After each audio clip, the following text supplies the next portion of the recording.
안녕하세요. 평양정보통입니다. 오늘 전해드릴 사연은 중국과도 관련이 있는 이야기가 될 것 같습니다. 시진핑이 북한의 정권을 교체하고 싶어 한다는 소문이 북한에서 돌고 있다고 하는데요. 이번 사연을 전해주신 상철 씨 또한 그러한 소문을 헛소문이라고 생각했었지만 그는 북한의 체제 안에서 끔찍함을 겪고 비밀스러운 진실을 목격한 뒤 이 소문이 사실이라는 것을 알게 되었다고 합니다. 결국 그로 인해 목숨을 잃게 되는 일에 처하게 되자 상철 씨는 살기 위해 가족들과 함께 평생을 몸 바쳤던 북한을 뒤로하고 탈북을 하게 되었다고 하는데요. 상철 씨가 직접 겪은 이번 사연을 통해 대체 상철 씨가 겪은 끔찍한 일과 비밀스러운 진실이 무엇인지 함께 들어보겠습니다. 안녕하세요. 저는 남한으로 귀순한 지 몇 달 된 박상철입니다. 제가 남한에서 이렇게 사연을 보내게 될 거라고는 상상도 하지 못했습니다. 북한에서 있었던 일들이 저에게는 아직도 매우 끔찍하게 남아있거든요. 어디서도 이야기할 수 없었던 이야기이기도 하고요. 하지만 이렇게 힘든 일을 겪었던 동포들이 용기를 내어 사연을 보낼 수 있는 채널을 발견하게 되어 저 또한 사연을 보내게 되었습니다. 저는 북한에서 김정은의 호위사령부의 고위 간부로 일하고 있었습니다. 제 직책은 최고 지도자의 안전과 대외 정보를 책임지는 중요한 자리인 만큼 항상 신경을 세우고 있어야 하곤 하죠. 하지만 얼마 전부터 마음이 매번 무거웠어요. 요즘 북한의 분위기가 심상치 않은 것이 느껴졌기 때문입니다. 그리고 저에게도 사건이 터지기 시작했어요. 그날도 저는 평소와 다름없이 사무실에 도착했습니다. 그리고 출근을 하자마자 책상 위에 놓인 보고서를 펼치자마자 저는 충격에 빠지고 말았죠. 중국 인민해방군 창군 97주년 행사에 우리 북한 대표단이 불참한다는 내용이 적힌 보고서였습니다. 순간 머리가 멍해지는 것이 느껴졌습니다. 이건 정말 큰일이었거든요. 중국을 적으로 두겠다는 말과 다를 것이 없었죠. 대체 무슨 의미일까 하는 생각이 제 머릿속을 스쳐 지나갔습니다. 보고서를 읽으면서 저는 제 손이 미세하게 떨리는 것을 느꼈습니다. 이 결정이 가져올 외교적 파장과 내부 보안 문제가 걱정되더군요. 특히나 제가 알고 있는 비밀 바로 김정은 위원장의 실제 건강 상태가 좋지 않다는 사실 때문에 저는 더욱 더 불안했습니다. 창밖으로 보이는 평양의 풍경이 평소와 달라 보이는 것 같았습니다. 거리를 오가는 사람들의 표정이 어두워 보였고 공기 중에 무언가 불안한 기운이 감돌고 있는 듯 했어요. 중국으로부터의 물자 공급이 급감하면서 나타난 변화였습니다. 그 모습을 보며 저는 깊은 한숨을 내쉬었습니다. 좋지 않은 경기로 가슴이 답답해지는 것이 느껴졌거든요. 박상철 동지 긴급회의입니다. 문득 동료의 목소리에 정신이 들었습니다. 저는 서둘러 회의실로 향했죠. 그렇게 빠르게 회의실에 들어서자 바로 긴장된 분위기가 느껴졌습니다. 모두의 얼굴에 걱정의 그림자가 드리워져 있었죠. 회의가 시작되고 우리는 이번 결정의 의미와 대응 방안에 대해 논의했습니다. 제 머릿속에서는 수많은 생각들이 교차했어요. 이 불참 결정의 이면에 숨겨진 의도는 무엇일까? 김정은의 건강과 관련이 있는 걸까? 그렇게 정신없던 회의가 끝나고 사무실로 돌아오는 길에 저는 문득 깨달았습니다. 제가 알고 있는 김정은의 건강 비밀이 이 모든 상황이 핵심이 될 수 있다는 사실을 말이죠. 그 순간 제 어깨가 무거워지는 것 같았습니다. 그리고 며칠 후 저는 중국과의 비공식 안보 협력 채널 유지를 위해 단동으로 급파되어 비행기를 타고 가는 동안 제 마음은 복잡했어요. 한편으로는 이 임무가 중요하다는 것을 알고 있었지만 다른 한편으로는 뭔가 불길한 예감이 들었거든요. 단둥에 도착하자마자 저는 오랜 친구이자 중국 안전부 요원인 왕이를 만나게 되었죠. 그와 마주 앉아 차를 마시며 대화를 나누는 동안 저는 평소보다 더 긴장하고 있는 제 모습을 발견했습니다. 손에 든 차 잔이 미세하게 떨리고 있었거든요. 왕이가 이런 제 상태를 아는지 모르는지 또 저를 놀라게 할 이야기를 꺼내더군요. 혹시 그 소문이 사실입니까? 왕이의 말에 저는 무슨 말인지 영문을 몰라 했습니다. 그러자 왕이가 다시 한번 입을 열었고 그 다음 순간 그의 입에서 나온 말은 제 심장을 먹게 했습니다. 사실 우리 안전부는 김정은 위원장의 건강 상태와 예상 수명에 대한 비밀 보고서가 있다고 합니다. 그래서 정말 김정은 위원장의 건강이 안 좋은지가 궁금해서요. 순간 저는 제 귀를 의심했습니다. 어떻게 이런 정보가? 저는 당황스러움을 감추려 했으며 대답했습니다. 그게 무슨 말씀이신지? 왕이가 저희 반응을 보더니 조용히 말을 이어갔습니다. 최근 시진핑 주석이 북한에 대해 많은 불만을 가지고 계시다고 합니다. 조심해야 할 것 같군요. 왕위의 말에 저는 충격에 빠졌습니다. 상상도 하지 못한 말들을 한꺼번에 듣게 되어 완전히 혼란스러운 상태가 되고 말았죠. 하지만 의문도 들었습니다. 도대체 중국이 어떻게 이런 정보를 가지고 있을 수 있을까요? 대체 누가 이 정보를 유출했을까요? 하지만 속으로는 이렇게 극도로 동의하면서도 저는 최대한 침착함을 유지하려 노력했습니다. 조심스럽게 말을 이어갔죠. 왕이 동지, 그런 정보의 출처와 신뢰성에 대해 의문이 듭니다. 소문은 소문일 뿐인데 겨우 이런 소문들로 인해 위험해질 수 있는 양국 관계를 고려해야 하지 않을까요? 왕이는 미소를 지으며 저에게 고개를 끄덕였습니다. 하지만 그의 눈빛에서 저는 뭔가 더 깊은 의미를 읽을 수 있었어요.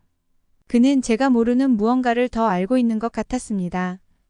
또한 얼마 지나지 않아 당 조직 지도부 특별감찰단이 중국 선양에 있는 북한 총영사관을 급습하여 전 직원의 휴대폰을 포렌식하였다는 소식이 전해졌습니다. 북한의 모든 정보가 블랙홀처럼 중국 지도부로 빨려 들어가고 있는 상황을 감지한 북한 당국은 정보 유출의 원인을 찾기 위해 대대적인 감찰을 진행한 것이었죠. 단둥에서 임무를 마치고 평양으로 돌아오는 비행기 안에서 저는 계속해서 왕이와의 대화를 곱씹었습니다. 북한 내부에서 정보가 유출되었을 가능성, 그로 인한 보안 위협이 모든 것들이 제 머릿속을 맴돌았죠. 평양에 도착하자마자 저는 김정은에게 이번 일을 보고를 해야만 했습니다. 하지만 어떻게 보고해야 할지 망설여지더군요. 대체 저는 중국이 알고 있는 정보에 대해 어디까지 말해야 할까요? 이 정보가 안 그래도 몸이 좋지 않은 김정은에게 어떤 영향을 미칠까요? 그날 밤 저는 잠을 이루지 못했습니다. 창밖으로 보이는 평양의 밤거리를 바라보며 깊은 생각에 잠겼어요. 제가 알고 있는 비밀, 중국과의 관계, 그리고 북한의 미래, 이 모든 것들이 제 머릿속에서 복잡하게 얽혀 있었습니다. 앞으로 어떻게 해야 하지? 이 질문에 대한 답을 찾지 못한 채 저는 긴 밤을 보냈습니다. 동이틀 무렵 저는 한 가지 결심을 했어요. 어떤 일이 있어도 최고 지도자와 조국을 지켜야 한다는 것이었습니다. 그렇게 단둥에서 돌아온 지 며칠이 지났습니다. 갈수록 평양의 분위기는 점점 더 무거워지는 것 같더군요. 그러던 어느 날 아침 사무실로 향하는 길에 저는 거리에 이상한 긴장감을 느꼈습니다. 사람들의 눈빛이 불안해 보였고 평소보다 훨씬 적은 사람들이 거리를 오가고 있었죠. 그 모습을 보니 마음이 무거웠습니다. 그리고 사무실에 도착하자마자 저는 충격적인 소식을 또 접하게 되었죠. 김정은이 중국은 5천년 숙적이라는 발언을 했다는 이야기가 퍼지고 있다는 거예요. 순간 머리가 어지러워졌죠. 대체 왜 이렇게 많은 것들이 한 번에 터지는지 받아들이기 힘들 정도였습니다. 게다가 동료들의 표정 또한 심각해 보였습니다. 모두들 조용히 자기 일에만 집중하는 듯 했지만 공기 중에는 뭔가 불안한 기운이 감돌고 있었거든요. 그 모습을 보면서 저는 깊은 한숨을 내쉬며 제자리에 앉았습니다. 최고 지도자께서 정말 그런 말씀을 하셨을까 의문이 들었습니다. 하지만 동시에 최근 중국과의 관계를 생각하면 전혀 불가능한 일은 아니라는 생각도 들더군요. 특히 최고 지도자의 건강 상태를 고려하면 이런 극단적인 발언을 하셨을 가능성도 있어 보였죠. 점심시간에 저는 혼자 사무실에 남아 생각에 잠겼습니다. 이 위기 상황에서 최고 지도자의 허약한 건강 상태를 어떻게 관리해야 할지, 그리고 북한의 미래를 위해 제가 무엇을 할 수 있을지 고민이 되었거든요. 제 머릿속은 복잡한 생각들로 가득 찼습니다. 매일 밤 잠자리에 들 때마다 저는 김정은의 건강에 대해 생각했습니다. 그의 힘겨워하는 모습, 숨을 몰아쉬는 소리, 그리고 점점 더 희미해지는 눈빛이 제 머릿속에서 떠나지 않았어요. 과연 얼마나 더 버티실 수 있을까 하는 생각이 들 때마다 가슴이 조여왔죠. 그렇게 회의 시간이 되어서야 저는 자리에서 일어나 회의실에 들어섰습니다. 고위 간부들이 모여 있었죠. 모두의 표정은 굳어 있었어요. 회의가 시작되고 최근의 상황에 대한 논의가 이어졌습니다. 하지만 저는 뭔가 이상한 점을 느꼈어요. 간부들 사이에 뭔가 알 수 없는 미묘한 긴장감이 감돌고 있었거든요. 회의실에 앉아 있을 때도 마음이 어지러웠습니다. 다른 간부들의 얼굴을 바라보며 저들 중 누가 진심으로 최고 지도자를 걱정하고 있을까 하는 생각이 들었거든요. 동시에 혹시 나도 모르게 최고 지도자를 배신하고 있는 건 아닐까 하는 자책감이 들기 시작했습니다. 선장이 흔들리니 배가 흔들린다는 말은 이때 쓰는 것이 적절한 것 같더군요. 그렇게 회의가 끝나고 나오면서 저는 우연히 몇몇 고위 간부들의 대화를 엿듣게 되었습니다. 그들의 목소리는 작았지만 제 귀에는 또렷이 들렸어요. 어떻게 중국에 그런 말을 할 수 있단 말인가? 솔직히 최고 지도자님, 이번엔 정말 도를 넘으셨어요. 지도자님, 건강이 좋지 않다는 것도 다들 알고 있지 않나? 수명이 얼마 남지 않았다는 소문도 있더군. 맞아, 이제 우리도 대책을 세워야 하지 않겠나? 최고 지도자님 이후에 북한을 준비해야 할 때가 이제는 확실히 온 것 같아. 대화를 듣는 순간 저는 숨이 막히는 것만 같았죠. 이게 무슨 소리야? 하는 생각이 들었어요. 최고 지도자에 대한 불만과 의심, 그리고 그 이유를 준비하자는 말까지. 이건 명백한 반란이었습니다. 순간 저는 화가 치밀어 올랐습니다. 어떻게 고위 간부라는 사람들이 저런 말을 할 수 있단 말입니까? 저는 더 이상 참을 수 없어 깊은 숨을 들이신 후 그들 앞에 섰습니다. 저를 보더니 그들의 표정이 순식간에 굳어지더니 모두가 놀란 듯 말을 멈췄죠. 동지들, 이런 말씀들은 삼가 주십시오. 제 목소리는 단호했지만 조용했습니다. 우리의 역할은 최고 지도자를 보위하고 지원하는 것입니다.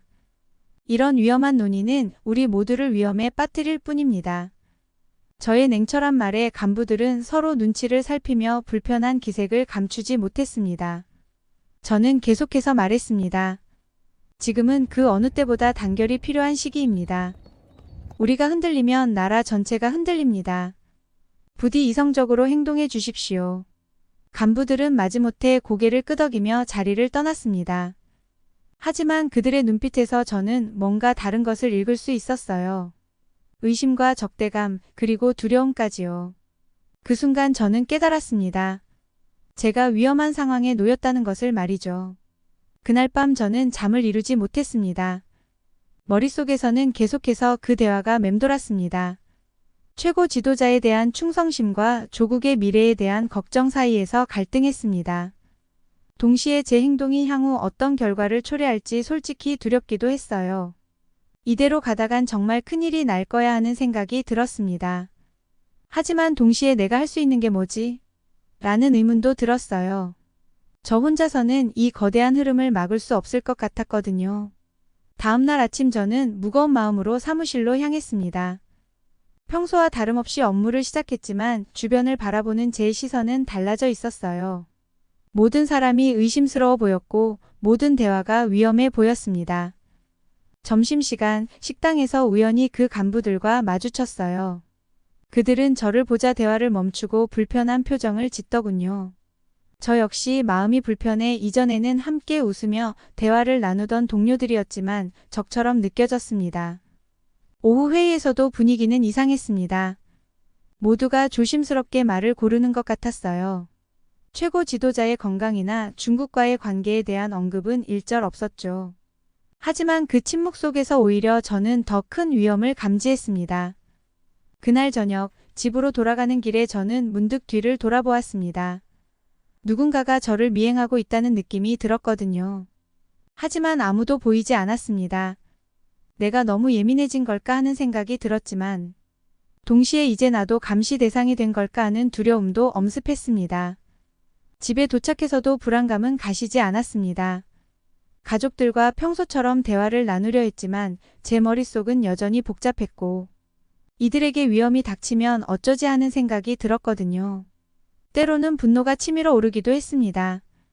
어떻게 이 상황을 막을 수 없었을까? 우리가 뭘 잘못한 걸까 하는 생각이 들었지만 그 분노는 곧 무력감으로 바뀌었습니다. 제가 할 수 있는 일이 너무나 제한적이라는 걸 깨달았기 때문이죠.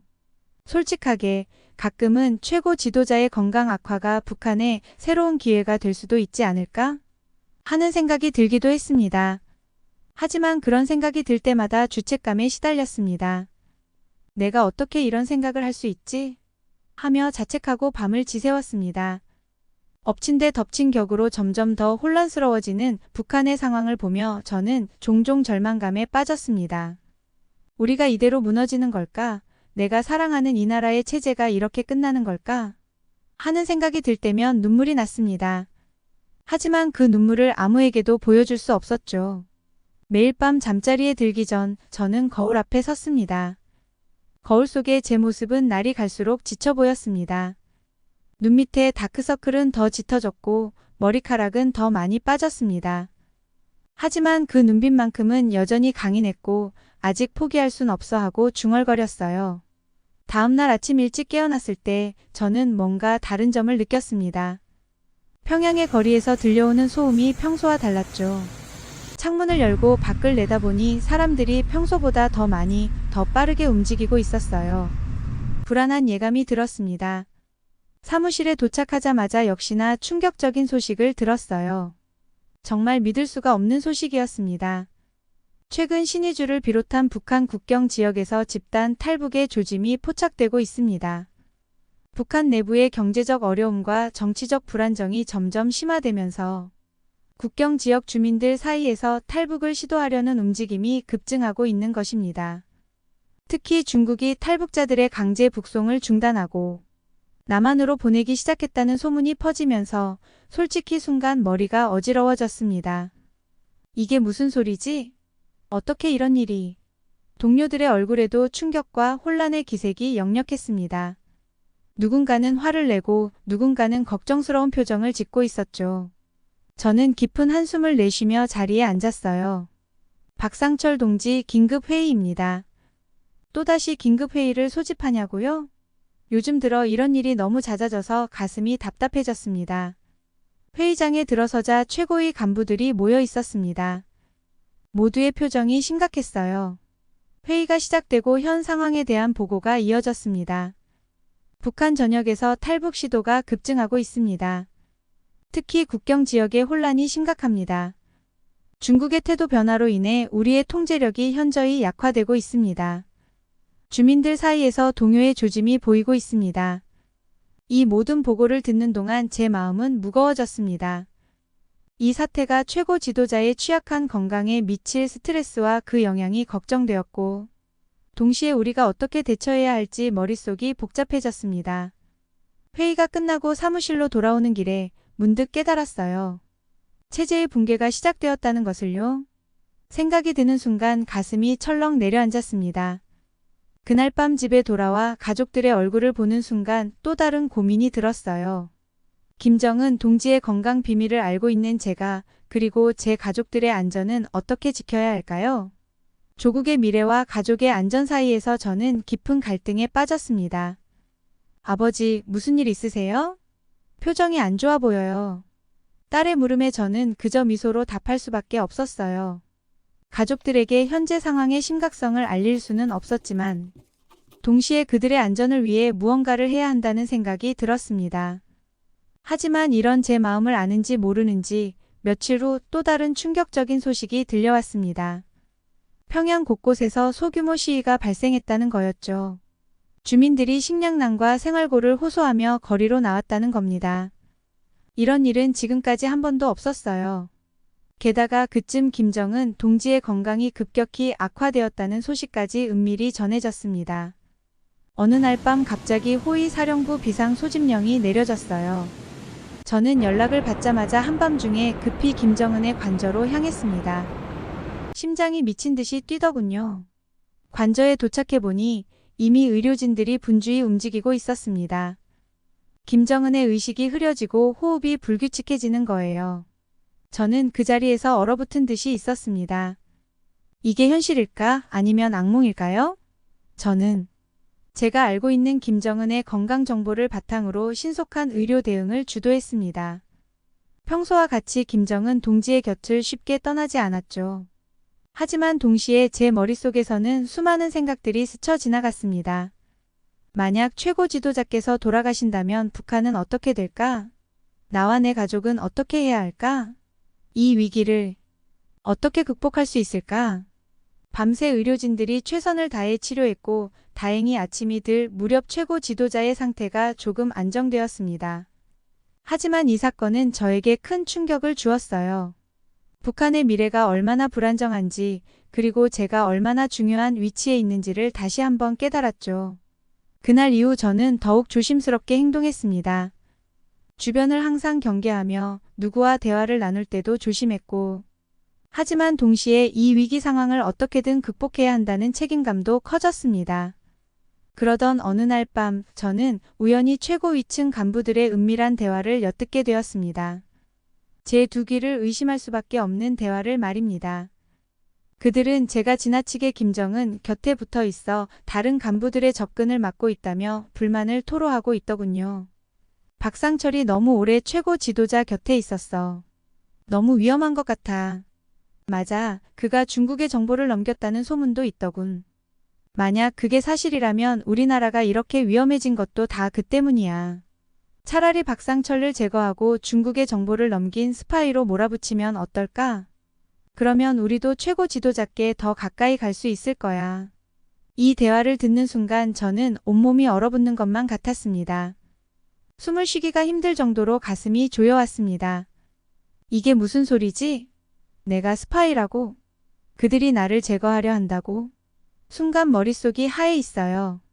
지금까지 쌓아온 모든 것, 내 충성심, 내 헌신, 모든 것이 한순간에 무너질 수 있다는 생각에 절망감이 밀려오는 것만 같았습니다. 하지만 김정은의 건강이 최악의 상태인 이 상황에서 그 또한 저를 믿어줄 거라는 확신은 없었죠. 그날 밤에 충격적인 대화를 들은 후 저는 며칠 동안 잠을 이루지 못했습니다. 매일 밤 식은땀을 흘리며 깨어났고 낮에는 누군가가 저를 감시하고 있다는 느낌에 시달렸죠. 이제 제 주변의 모든 것이 위협으로 느껴졌어요. 사무실에서도 집에서도 안전하다는 느낌이 들지 않았어요. 동료들의 눈빛, 가족들의 걱정 어린 표정, 심지어 거리를 지나는 행인들의 모습까지도 저에겐 잠재적인 위험으로 보였습니다. 누가 나를 배신할까? 누가 나를 감시하고 있을까? 이런 생각들이 끊임없이 제 머릿속을 맴돌았죠. 이건 단순히 나를 제거하려는 것을 넘어서 김정은의 건강 문제를 숨기고 권력 구도를 재편하려는 더 큰 음모의 일부일 수 있다. 이런 생각이 드는 순간 저는 섬뜩했습니다. 지금까지 제가 알고 있던, 믿고 있던 모든 것이 무너지는 것 같았죠. 하지만 동시에 이 위기를 극복할 수 있는 유일한 방법도 떠올랐죠. 탈북, 그래 탈북만이. 순간 제 마음은 이상하게도 평온해졌습니다. 물론 두려움은 여전했지만 이제는 제가 나아갈 방향이 정해졌다는 안도감도 들었죠. 하지만 탈북은 결코 쉬운 일이 아니었습니다. 특히 저처럼 고위직에 있는 사람의 경우는 더욱 그랬죠. 24시간 감시를 받고 있을 테고 조금만 의심스러운 행동을 해도 즉시 체포될 수 있었으니까요. 그래서 저는 신중하게 하지만 빠르게 계획을 세웠습니다. 우선 제 지위를 이용해 중국 국경 근처로 출장을 신청했죠. 호위 사령부 고위직이라 제 위치 덕분에 허가를 받는 건 어렵지 않았으니까요.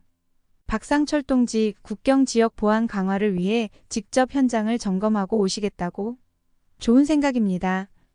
승인하였습니다. 동료의 말에 저는 안도의 한숨을 내쉬었습니다. 첫 번째 관문은 통과한 거였죠. 가족들에게는 급한 임무가 생겼다는 핑계를 대고 저는 은밀히 탈출 준비를 시작했습니다. 필요한 물건들을 조금씩 모으고 탈북 후 사용할 수 있는 정보들을 머릿속에 정리했죠. 가장 중요한 것은 김정은의 실제 건강 상태에 대한 상세한 정보와 북한 정권의 비밀 문서들이었습니다. 이 정보들이 새로운 삶에서 저와 가족을 지켜줄 유일한 보험이 될 것이라고 생각했거든요. 여보, 우리 꼭 함께 새로운 삶을 살 수 있을 거야. 믿어줘. 아내에게 이렇게 말하며 저는 마음을 다잡았습니다. 하지만 제 마음 한구석에서는 여전히 불안함이 자리 잡고 있었죠. 과연 성공할 수 있을까? 실패하면 어떻게 될까? 이런 생각들이 계속해서 제 마음을 흔들었어요. 드디어 출발 당일 저는 가족들과 함께 조용히 집을 나섰습니다. 그러나 그 순간 뭔가 이상한 느낌이 들었습니다. 평소보다 주변이 너무 조용했고 어딘가 긴장감이 감돌고 있었습니다. 등줄기를 타고 식은땀이 흘렀습니다. 설마 들킨 건가? 하는 생각이 들었죠. 그때 제 생각이 맞았습니다. 저를 감시하던 북한 요원들이 의심을 품기 시작했다는 것이 느껴졌습니다. 여보, 아이들 손 꼭 잡아요. 지금부터는 우리가 계획한 대로 움직여야 해요. 저는 차분하게 말했지만 사실 속으로는 공포에 질려 있었습니다. 그러나 물러설 수는 없었습니다. 우리 가족의 생존이 걸린 일이었으니까요. 우리는 서둘러 왕위, 즉 중국 국가안전부 요원과 미리 계획한 대로 이동을 시작했습니다. 왕위는 이미 저와 가족의 탈출을 계획적으로 돕기로 했고 우리의 안전한 경로를 마련해 두었습니다. 그가 준비한 대로 움직이면서 평소와 다른 길로 최대한 눈에 띄지 않게 이동했습니다. 그러나 곧 우리를 쫓는 발소리가 들려오기 시작했습니다. 저기 박상철 잡아. 누군가의 외침과 함께 총성이 울렸습니다. 저는 본능적으로 아이들을 감싸 안았습니다. 아내의 비명소리가 들렸지만 뒤돌아볼 여유조차 없었습니다. 뛰어요. 멈추지 말고 계속 뛰어. 필사적으로 우리는 달렸습니다. 숨이 턱까지 차올랐지만 멈출 수는 없었죠. 저 멀리 압록강이 보이기 시작했습니다. 그때 희미하게나마 희망이 보였습니다.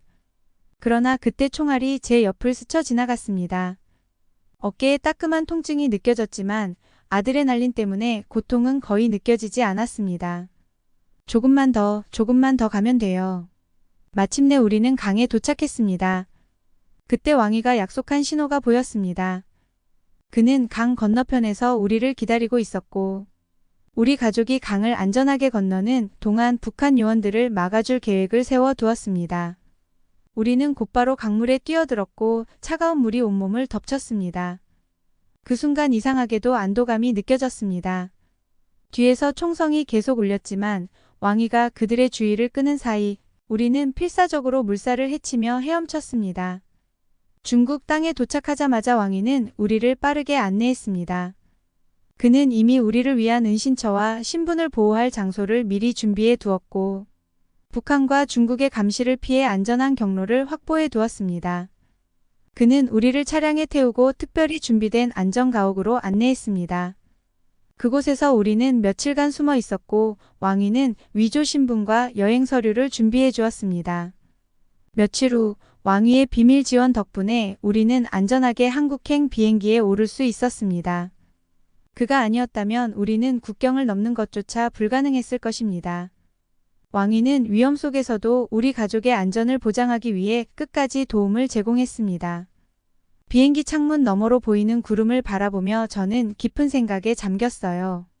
제가 가져온 김정은의 건강정보와 북한의 비밀 정보들, 이것들이 어떻게 활용될지, 그리고 그것이 한반도의 미래에 어떤 영향을 미칠지 상상해 보았죠. 이제 우리는 안전해요. 하지만 아직 할 일이 남아 있어요. 제가 알고 있는 정보들이 북한 내부의 권력 다툼과 실상을 밝히는데 중요한 역할을 할 것이라고 확신했어요. 언젠가는 한반도의 통일과 평화에 기여할 수 있기를 간절히 바랬습니다. 비행기가 서서히 고도를 높여갔어요. 저 멀리 북한의 땅이 점점 작아지는 것을 보며 저는 복잡한 감정에 사로잡혔습니다. 조국을 떠나온 주책감, 새로운 삶에 대한 기대, 그리고 앞으로 해야 할 일들에 대한 책임감. 인천국제공항에 도착했을 때 저는 깊은 안도감과 동시에 어떤 두려움을 느꼈어요. 활주로에 발을 내딛는 순간 이제 정말 새로운 삶이 시작되는구나 하는 생각이 들었죠. 여보, 우리 정말 해냈어요. 아내의 손을 꼭 잡으며 제가 말했습니다. 그녀의 눈에는 눈물이 고여 있었죠. 아이들은 주변의 낯선 환경에 신기해하는 눈치였어요. 공항을 빠져나오자마자 우리를 기다리고 있던 국가정보원 요원들이 다가왔어요. 그들은 우리를 안전한 장소로 안내했고 그곳에서 우리는 며칠 동안 신문을 받았어요. 제가 가져온 김정은의 건강정보와 북한의 비밀 문서들에 대해 자세히 설명해야 했죠. 박상철 씨, 당신이 가져온 정보는 매우 중요합니다.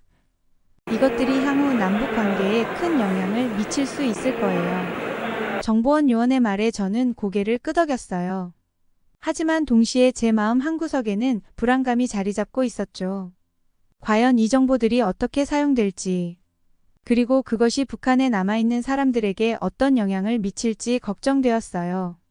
이후 우리 가족은 하나원에 입소했어요. 그곳에서 우리는 남한 사회에 적응하기 위한 교육을 받았죠. 처음에는 모든 것이 낯설고 어색했어요. 사용하는 말부터 시작해서 음식, 문화, 모든 것이 달랐거든요. 하나원에서 시간은 빠르게 지나갔어요. 그리고 드디어 우리는 서울의 한 아파트에 정착하게 되었죠. 우리 가족만의 공간을 가지게 된 거예요. 저희는 조금씩 저희의 자리를 찾아가기 시작했습니다.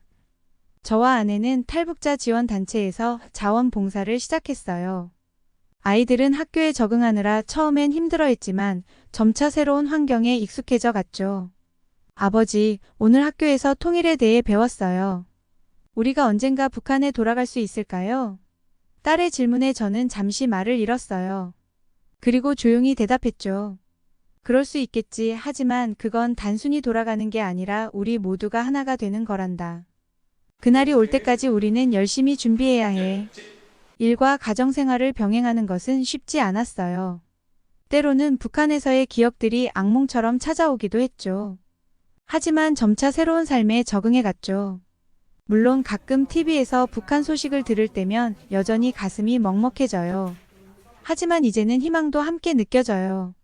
언젠가 통일이 될 그날 제가 알고 있는 정보와 경험이 조금이나마 도움이 될 수 있기를 바라며 오늘도 열심히 일하고 있습니다. 여보, 우리가 선택한 길이 옳았다고 생각해요. 이제 우리는 더 나은 미래를 위해 노력할 수 있게 되었으니까요. 아내의 말에 저는 고개를 끄덕였어요. 그래요. 우리의 새로운 시작은 단순히 우리 가족만을 위한 것이 아니에요. 언젠가 올 통일된 조국을 위해, 그리고 더 나은 미래를 위해 우리가 할 수 있는 일을 찾아 나서는 거죠. 이제 저는 매일 아침 새로운 희망과 함께 하루를 시작합니다. 과거의 아픔을 딛고 일어나 더 나은 미래를 향해 한 걸음씩 나아가고 있어요. 이것이 바로 제가 선택한 새로운 삶의 의미이자 제가 짊어진 책임이라고 생각합니다. 이제 저는 매일 아침 새로운 희망과 함께 하루를 시작합니다. 과거의 아픔을 딛고 일어나 더 나은 미래를 향해 한 걸음씩 나아가고 있어요. 이것이 바로 제가 선택한 새로운 삶의 의미이자 제가 짊어진 책임이라고 생각합니다. 감사합니다. 영상이 좋으셨다면 구독과 좋아요 눌러주세요.